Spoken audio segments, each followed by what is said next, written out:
Et là, on va faire le tour de la serre avec Claudine Gascon. Si tu veux nous parler un peu de ce qui est très populaire et ce que tu apprécies particulièrement dans ta culture. Oui, c'est sûr que moi, j'apprécie toutes les plantes comestibles, mais ce qui est vraiment notre richesse au Québec, c'est les arbustes à petits fruits. T'sais, les arbres à fruits, les pommes, les poires, les cerises, les prunes sont tous greffés.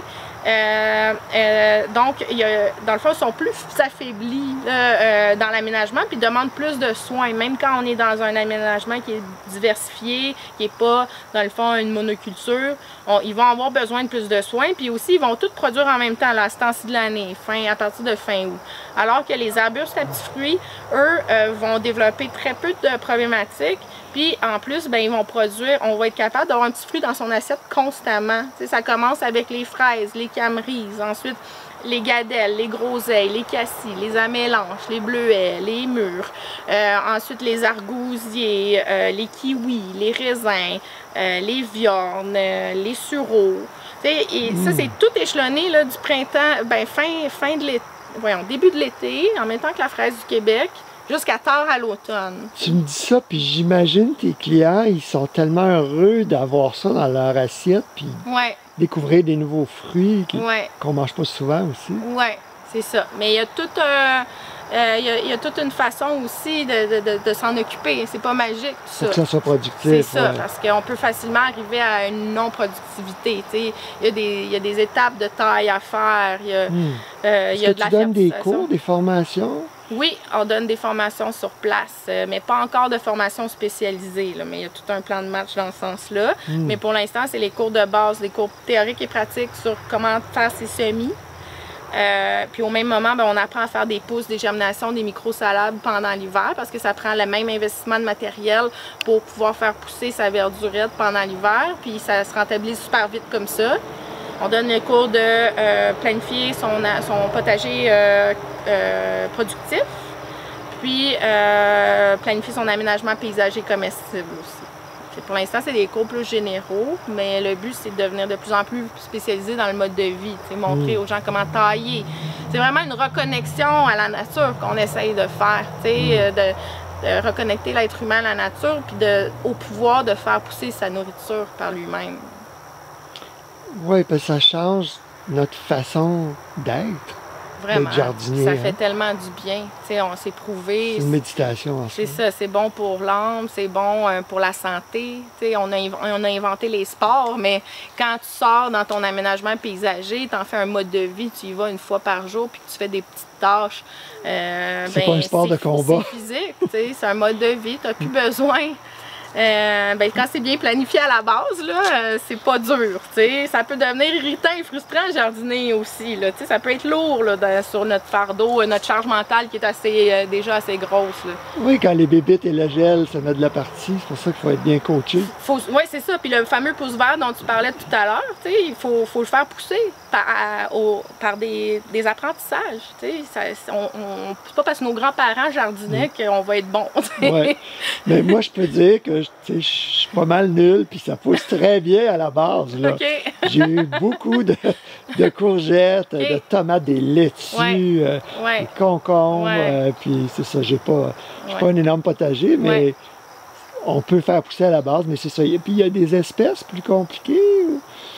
Oui, il y en a qui sont plus demandantes que d'autres, genre le cerisier nain qui a une tendance à avoir de la maladie fongique, mais c'est là qu'est toute la résilience d'un aménagement paysager comestible où on va planter une très grande diversité de plantes comestibles. Donc, si c'est pas l'année de la fraise, parce qu'on n'a pas le contrôle de Dame Nature, on crée un lien proche de Dame Nature, mais c'est pas nous qui décidons si le printemps est pluvieux ou pas.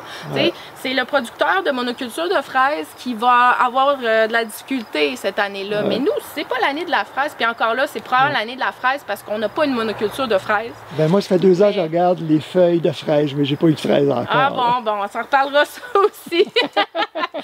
Mais dans le fond, c'est ça, c'est la résilience de la biodiversité qu'on implante. C'est que si c'est pas l'année de la fraise, mais on s'en fout parce qu'on a une centaine d'autres récoltes qui s'en viennent. Donc, on apprend à vivre avec les aléas de Dame Nature. Oui. Je sais pas si tu as lu le dernier livre d'Yves Gagnon. Non, pas le dernier, non. Ah, écoute, c'est pendant la pandémie, là, il raconte son année, puis c'est tellement intéressant. Il raconte son quotidien, puis Puis l'arrivée des petits-enfants en plus. Oui. Faut lire ça pour voir c'est quoi être un vrai jardinier qui vit en communion avec la nature. Oui, le mode de vie. Oui, Yves, ça fait longtemps qu'il développe. Il fait partie de mes inspirations primaires. C'est un auteur jardinier écologiste qui avance l'information depuis très longtemps. Depuis les années 80, oui. C'est ça. C'est les jardins du Grand Portage. Exact. Il est venu, je l'ai invité à donner des formations sur place. Il fait partie de la base de notre bibliographie. Yves Gagnon, Lily Michaud aussi, Larry Hodgson aussi. Jean-Martin Fortier aussi, Bertrand Dumont. Donc vous vendez les livres ici. On a les livres, mais les semences aussi, des jardins du Grand Portage, Écoumène, Ferme Tournesol, puis des petits semenciers, d'autres petits semenciers. Mais nous, on a développé nos méthodes aussi, qui est un amalgame de toutes ces inspirations-là. Ils font partie de notre bibliographie, mais on a développé des documents didactiques dans le sens de ce qu'on valorise, qui inclut la permaculture aussi à travers ces méthodes-là et l'aménagement paysager. Est-ce qu'on peut faire le tour du jardin? Il en reste beaucoup, là. Vous êtes en liquidation. Oui, bien ici, c'est le back-up. Dans le fond, c'est pas ouvert au public, c'est la salle de production, mais on peut le voir, elle est pas couverte. Il n'y a pas de toile thermique, de toile plastique par-dessus. C'est tout le contraire d'une serre aseptisée qu'on a voulu faire ici. Au contraire, on veut inviter la biodiversité. Sur le pourtour, on a planté en plein sol toutes nos variétés. On veut que la vie à l'extérieur vienne coloniser. C'est ça, c'est ça. Puis on veut aussi que la neige s'accumule ici pendant l'hiver. Les plantes vivaces ont besoin de neige pour être isolées au froid. Donc, ils vivent vraiment la vie comme s'ils étaient à l'extérieur, quoi qu'on a une certaine masse thermique. Là. On a du vent quand même. Là. On est dans un corridor de vent ici, mais au moins, on n'a pas de chevreuil. On n'a pas de chevreuil. Oui, ça c'est un ravageur, un beau chevreuil. Un gros ravageur. Fait que c'est ça. Donc, on a 2 allées d'arbustes à petits fruits. Puis sinon, c'est des allées d'herbacées vivaces comestibles. Les herbacées. C'est de l'échalote ici? C'est de l'oignon égyptien. Et dans le fond, c'est un oignon qui est vivace. Donc, les herbacées vivaces comestibles, c'est comme les plantes potagères. Les plantes potagères, c'est des herbacées aussi. Ils font juste du feuillage, ils font juste des tiges vertes qui vont mourir par le froid. Les annuelles pour le potager, ça veut dire qu'ils vont compléter leur cycle de production, puis c'est le froid qui va les tuer. Dans le potager, c'est toutes des annuelles qu'on met. Les herbacées vivaces comestibles, elles vont aussi juste faire des tiges vertes, des feuilles vertes, mais les racines vont rester bien en vie pendant l'hiver. Donc le feuillage va tout mourir, l'énergie va rentrer dans la racine, puis vont réémerger au printemps suivant. Quelles autres plantes sont vivaces justement dans le potager? Il y a des kales, entre autres? Le kale, il y en a qui sont bisannuels. Des fois, ils vont survivre à l'hiver. Le persil va survivre à l'hiver. Mais, règle générale, dans le potager, on met que des plantes annuelles ou bisannuelles parce qu'on veut faire une rotation de culture pour éviter les problèmes de maladies, d'insectes et d'épuisement du sol. Juste les fraises qu'on ne fait pas de rotation. Oui, les fraises aussi, c'est bon de les mettre dans le potager parce qu'ils demandent une certaine gestion annuelle là, de taille puis de fertilisation.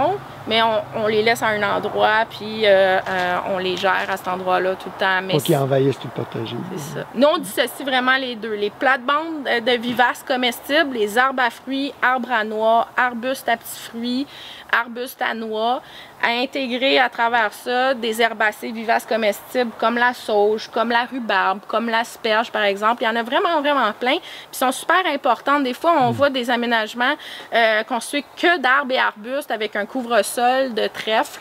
C'est pas l'idéal, tu sais. Les herbacées vivaces vont attirer, vont fleurir plus que nos arbustes, puis ils vont attirer la biodiversité, les pollinisateurs dans le jardin. Ils vont vraiment aider à la diversité des lieux, dans le fond. Fait que, par exemple, on a l'oignon égyptien qui est un oignon vivace. C'est vraiment magique, là. Si tu gères bien ta talle d'oignon égyptien, tu n'achètes plus vraiment d'échalotes ni d'oignons. J'en veux. Tu peux manger la plante au complet. C'est juste que si tu la manges au complet, tu n'en auras plus. Ça repousse pas. Donc, il y a une gestion à appliquer. Il faut laisser des bulbes, oui. Oui, c'est ça. Donc, à la base, c'est une échalote française. On peut manger la pousse qui est comme l'oignon. La pousse ensuite fait une tige florale qui, on peut manger la fleur, sinon elle se transforme en bulbille. C'est des oignonnets, des petits qu'on peut manger directement ou semer à côté pour créer notre dalle. C'est ça. Exact. Puis en gérant bien ta dalle, ben, tu as de l'oignon pour toute la vie. Puis tu en as idéalement un peu partout. Parce que ça aide les autres plantes à pousser. Moi, j'ai mis plein de laitue, plein de choses sur la terrasse, dans des pots aussi. Ma chienne Maya, à ski, aime beaucoup grignoter. Ah ouais, les laitues? Hey, touche pas mes laitues! Ah, mais tu vois, ça, c'est un autre élément vraiment important, de protéger son aménagement. Je dis toujours, quand on planifie un aménagement paysager comestible, la première étape, ben, c'est souvent la clôture. Ou un bon chien qui va repousser, qui mange pas tout, puis qui va repousser les... C'est pas pour rien qu'on a domestiqué les chats puis les chiens à la base. Maintenant, ils nous donnent surtout de l'affection, mais à la base, ils étaient là parce qu'il y avait les mêmes proies que nous, les chiens. On les a domestiqués parce qu'on les a trouvés sur notre route, sur la même tracé sur lesquels on cherchait. Il y avait des souris dans les maisons, les gens ils ont compris que ça prend des chats. Les chiens, fait que leur place est quand même très importante dans l'aménagement paysager comestible, mais rien de mieux qu'une bonne clôture avec une barrière anti-marmotte à la base. Comme ça, tu règles à la base. La broche à poule, c'est quel genre de clôture?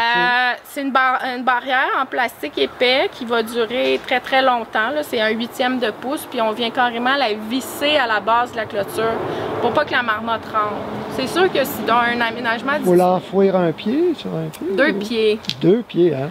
Oui, ça empêche aussi les mauvaises herbes du voisin. Les mauvaises herbes, là, les plantes que tu veux pas dans ton aménagement, de rentrer. Ça règle le problème de chicane de voisins à la base. Excellent. Et que, c'est sûr qu'on peut faire ça, mais moi, je suis pleine. Il y a un investissement à faire initialement pour que ça soit le fun après, puis qu'on se batte pas, contre les marmottes puis les chevreuils. C'est là que ça devient pas payant quand là, j'ai compris, toi, ta mission, c'est que ça soit plaisant à jardiner. Ma mission, c'est de récolter. C'est pas de jardiner, je te dirais. Les étapes de jardinage avec nos méthodes sont super faciles. C'est d'intégrer la nature, de faire du couper-retourner, de laisser la matière organique en surface pour qu'elle retourne au sol, puis elle retourne au sol très rapidement parce que notre sol est vivant, est plein de bactéries, de bons champignons, dégrade la matière organique, puis les plantes sont constituées de ce dont elles ont besoin. Donc, quand tu laisses les feuilles tomber au sol, bien, ça finit par nourrir les plantes, comme le sol est vivant, transforme tout ça en matière organique rapidement, puis la boucle est bouclée, c'est ça la permaculture, dans le fond, d'utiliser un peu l'intelligence de l'être humain, hein? On se dit intelligent pour faire en sorte que c'est de plus en plus facile de jardiner, puis que les choses qu'on intègre, comme les poules par exemple, ont différentes fonctions. La poule va va manger ta matière organique de table, si tu veux pas la mettre directement dans le compost. Elle va te créer un fumier que tu vas pouvoir utiliser comme fertilisant. Elle va manger les limaces. Elle va se promener partout dans le jardin. Tu me fais penser que je devrais composter les crottes de mon chien parce qu'elle mange constamment nos découpes de cuisine. Ben, c'est une bonne idée. C'est un très bon fumier là, que tu laisses aller. Oh mon Dieu, j'avais pas pensé à celle-là. Parle-moi un peu au niveau, là, tu élargis, tu fais des aménagements chez les gens, mais au niveau des jardins collectifs aussi, qu'est-ce que tu fais là? Ça commence dans les Laurentides avec des villes? Oui, ben là, dans le fond, là, on est en train de revoir nos activités, puis on veut faire des jardins collectifs. Dans le fond, nous, on a un jardin collectif ici, c'est juste ici, dans le fond, on a un jardin collectif avec l'équipe, qui est 16 bacs, on jardine toute la saison, puis on se divise les récoltes, dans le fond. Puis on apprend les méthodes croque-paysage en même temps. Puis, dans le fond, je veux amener cette offre-là, premièrement aux municipalités des Laurentides, avec un service d'animation. C'est vraiment conception, confection, réalisation et animation.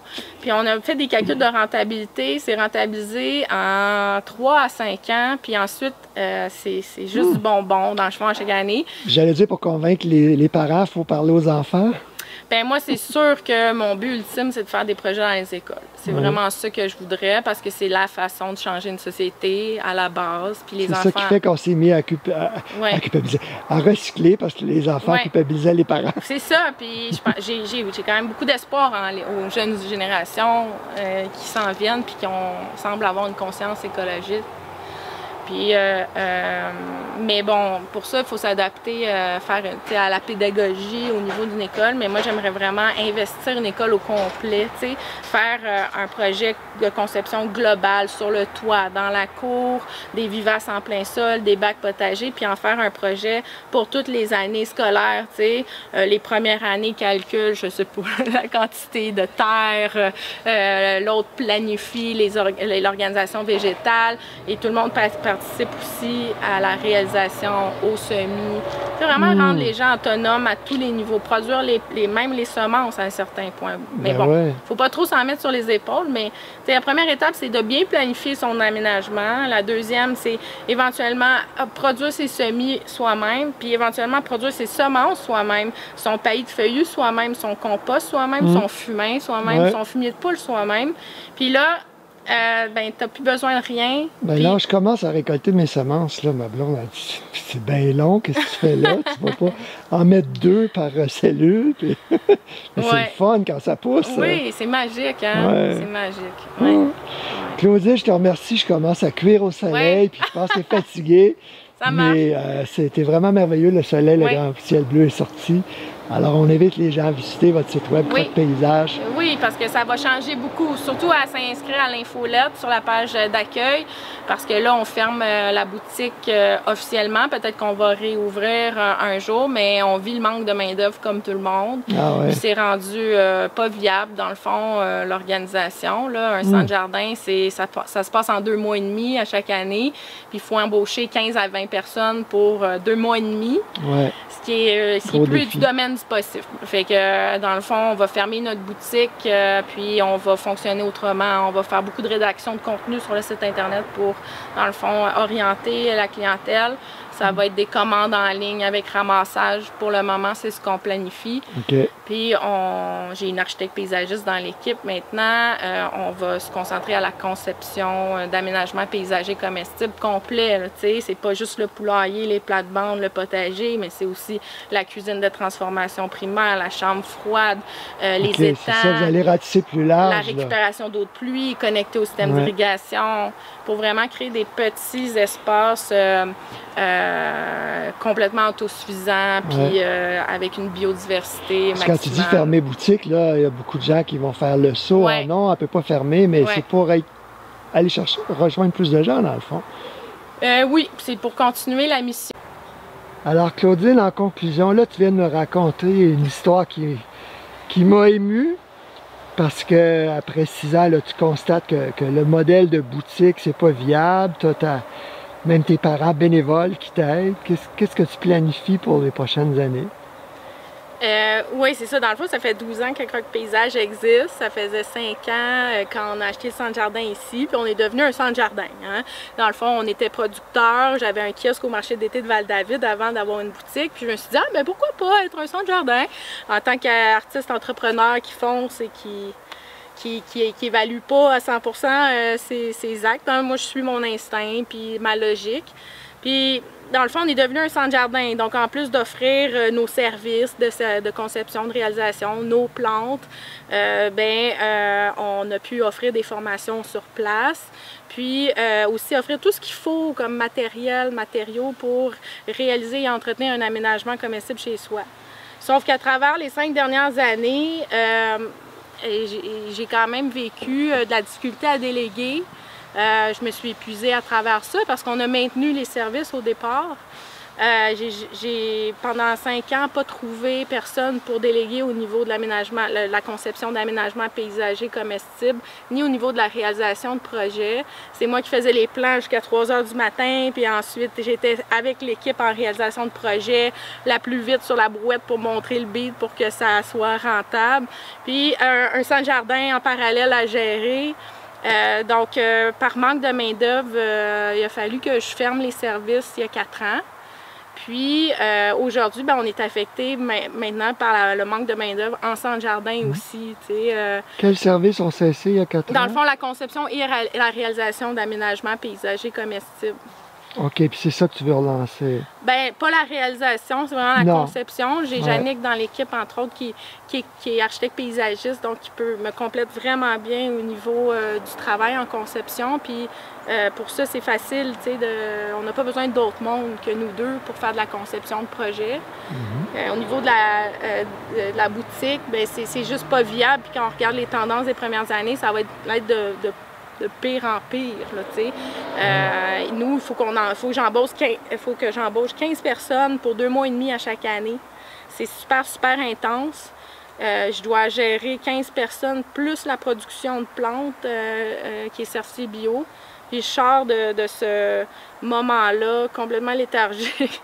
Je suis inquiète pour ma santé physique et mentale, puis pour celle de mes parents aussi, qui, dans le fond, on ne le sait pas nécessairement, mais mes parents sont impliqués bénévolement. Je suis vraiment chanceuse, ils sont retraités. Ma mère fait toute la tenue de livre de manière très zélée. Mon père, c'est plus notre aide technique. C'est lui qui fait les livraisons de vrac, entre autres, puis qui est super sympathique.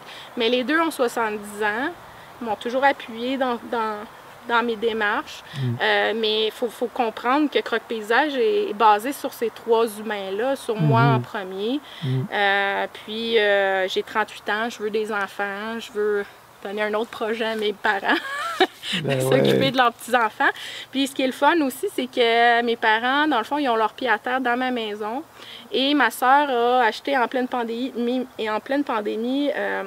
la maison de mon arrière-grand-père juste de l'autre côté de la rue. Puis là, je suis en train de faire un aménagement paysager comestible de rêve chez moi pour vraiment vivre le mode de vie, le vivre, le développer, le montrer. Tu sais, vraiment montrer, faire des vidéos sur place pour montrer comment tailler, comment faire toutes les étapes pour arriver à un succès puis à l'abondance. Puis on en fait, j'ai le souhait d'en faire un projet, un jardin collectif familial, dans le fond, où je vais pouvoir apprendre à mes parents et à ma soeur aussi à jardiner. Puis, donc, moi, c'est... Tu disais que tu veux faire ça dans les écoles aussi? Bien, c'est ça. Là, en fait, on ouvre notre offre de services de conception et d'animation de jardin collectif dans les municipalités pour commencer. Puis, on veut regarder comment faire pour rentrer dans les écoles. Il y a déjà des organismes qui travaillent dans ce sens-là. Donc, plutôt à amener notre expertise pour aider peut-être les organismes qui travaillent déjà dans les écoles. Mais pour moi, c'est vraiment la meilleure façon de faire un changement sociétal. Hein. C'est d'apprendre aux jeunes qui vont apprendre à leurs parents. Puis pour les enfants qui jardinent, c'est magique. Les enfants qui jardinent aiment les légumes, aiment les fruits. Vraiment, il y a une connexion naturelle pour eux à la nature. Puis si on arrive à les toucher quand ils sont jeunes, ben ils vont devenir des petits gardiens de la terre. Puis c'est comme ça qu'on... Moi, j'ai toujours en tête que l'humanité peut se sauver encore malgré tout ce qu'on entend. Peut-être qu'on fait juste partie d'un mouvement. Puis que ça va prendre longtemps avant qu'on change notre mode de vie. Mais moi, je pense que si tout le monde se met à jardiner au niveau résidentiel pour les gens qui ont une propriété, puis au niveau collectif, dans des jardins collectifs dans les municipalités, dans les parcs, dans les écoles, les hôpitaux, si tout le monde apprend ce mode de vie-là, bien, tu sais, ton empreinte, tu as une participation écologique. La nourriture, c'est vraiment une grosse part d'empreinte écologique de l'être humain. Fait que si tu laisses tomber le transport, l'emballage, le gaspillage alimentaire, tout se passe directement. Si je ramène mon expérience du Costa Rica où j'étais sur une terre permaculturelle, géré par un écologiste allemand radical. Mais c'est lui qui m'a inspiré à la base. C'est lui, il prenait un fruit dans un arbre, il le mangeait, puis il le retournait au sol directement. Puis je me suis dit, bien, c'est ça qu'il faut faire. Il faut vraiment se connecter à la nature. puis faire en sorte que on crée aucune pollution, au contraire, qu'on participe à la nature. Ben, tu peux être vraiment fier de ce que tu as mis sur pied. Être entrepreneur, c'est pas évident. Ouais. Mais tu fais partie de la génération qui prend le relais des vieux chenouks qui ont détruit la planète. Puis tu me donnes beaucoup d'espoir sur l'avenir, c'est de trouver la façon de gagner ta vie en étant heureuse et en santé. Oui, puis je questionne aussi la hiérarchie d'une entreprise. Tu sais, moi, j'ai toujours voulu faire un projet qui est plus collectif, mais si j'étais restée à en parler avec les gens intéressés quand j'étais à Montréal, je serais sûrement encore en train d'en parler. Moi, j'avais l'urgence de démarrer cette idée-là. Puis je me suis toujours dit, bien, je vais avoir des gens qui vont se joindre au projet, puis ils vont me permettre d'en faire un projet plus horizontal, tu sais. Puis, parce que c'est ça aussi, ma rétraction actuelle, c'est j'aime pas la hiérarchie, j'aime pas dire à des gens quoi faire. J'ai envie de vraiment m'entourer de gens qui croient autant que moi à cette mission-là, puis avec qui j'ai vraiment un rapport direct, sain, tu sais, que j'ai pas à leur dire quoi faire, c'est qu'on décide ensemble, tu sais. Là, je suis en train de m'entourer d'un beau cercle de femmes dans le but de transformer la structure de l'entreprise vers peut-être une coopérative de travailleurs ou même un organisme. Tu sais, pour moi, c'est la mission. Puis les lieux aussi que je veux garder, je suis vraiment en amour avec le Centre Jardin. Tu sais, on a la rivière du Nord en arrière, on a des kayaks. Je peux venir en kayak travailler le matin si je veux. Le petit train du Nord en parallèle. L'hiver, je viens en vélo d'hiver, ski de fond. En été, je viens en vélo rollerblade. Puis en face, on a le Mont Alta. J'ai un split board, puis le dîner pendant l'hiver, ben, je monte, je descends. Je suis vraiment, tu sais, on a un beau terrain de jeu ici, puis j'espère réussir, malgré que ce qui s'en vient est une transition assez périlleuse. J'espère pouvoir maintenir nos activités, mais encore là, pas au détriment de ma santé personnelle. Ben, c'est ça, la chose la plus importante, c'est d'être heureux et en santé, mais tu as les bases, tu veux fonder une famille, je suis convaincu que tu vas toucher énormément de gens, dont tes enfants. C'est quelque chose de très beau que tu es en train de mûrir, mais c'est ça évolue une entreprise. C'est ça, exact. Puis je suis vraiment prête à laisser aller l'enfant, le bébé et le croque-paysage. Je veux dire, dans le sens que je suis prête à intégrer d'autres personnes qui vont amener, qui vont prendre la charge mentale, la charge financière. Moi, il faut que je vive le mode de vie à fond, que je le montre. Puis je pense que c'est la meilleure façon que je puisse inspirer le plus de gens possible, dans le fond, à plonger dans ce mode de vie-là. Puis pas pour l'écologie, pour l'humain avant tout, pour la famille, puis la collectivité, tu sais. Je regarde les jeunes de mon âge qui ont des jeunes enfants, les deux travaillent 5 jours sur 7. Les enfants sont anxieux en plus des parents. On n'a pas de temps. On n'a pas de temps pour le couple. On n'a pas de temps pour l'individu. On n'a pas le temps pour la famille. Tu sais, faut revoir la façon de vivre. Tu sais. Avant, ben, la femme était au foyer. Je dis pas de retourner là, mais peut-être qu'il y a un juste milieu à faire. Travailler 3-4 jours semaine maximum pour tous les deux, puis jardiner. Parce que la nourriture, ça coûte cher, puis la sécurité alimentaire aussi, tu sais. Puis plus tu sors de l'échelle résidentielle pour arriver à une autre échelle de production, même si c'est bio, tu perds des nutriments, tu perds de la qualité, puis tu crées une empreinte écologique. Plus importante, oui. Moi, c'est ce que j'ai envie de vivre, en tout cas. J'espère inspirer des gens à travers ça. J'ai aucun doute que tu vas réussir. Juste pour clarifier, par contre, vous allez fermer la boutique physique, mais les gens vont pouvoir acheter encore en ligne certains produits. On a travaillé fort dans les dernières années à améliorer l'expérience client, mais là, j'arrive en fait, devant un mur. En fait, je réagis avant qu'il soit trop tard, je dirais. Je suis réaliste, là. On ne peut plus fonctionner comme ça. C'est pas viable de continuer la boutique comme ça. La gestion des plantes en pot, peu importe ce qu'on fait, j'ai mis quelqu'un à temps plein sur la phytoprotection des plantes, faire du thé de compost, faire des purins végétaux, introduire des insectes bénéfiques. Peu importe ce qu'on fait, les plantes ne sont pas heureuses longtemps en pot. Puis, donc là, c'est pas juste... Dans le fond, on va fermer la boutique pour avoir besoin de moins de main-d'œuvre. On va vraiment épurer nos produits pour vraiment aller à l'essence de notre mission. On va faire de la rédaction de contenu pour aider les gens à faire des choix sur le site Internet.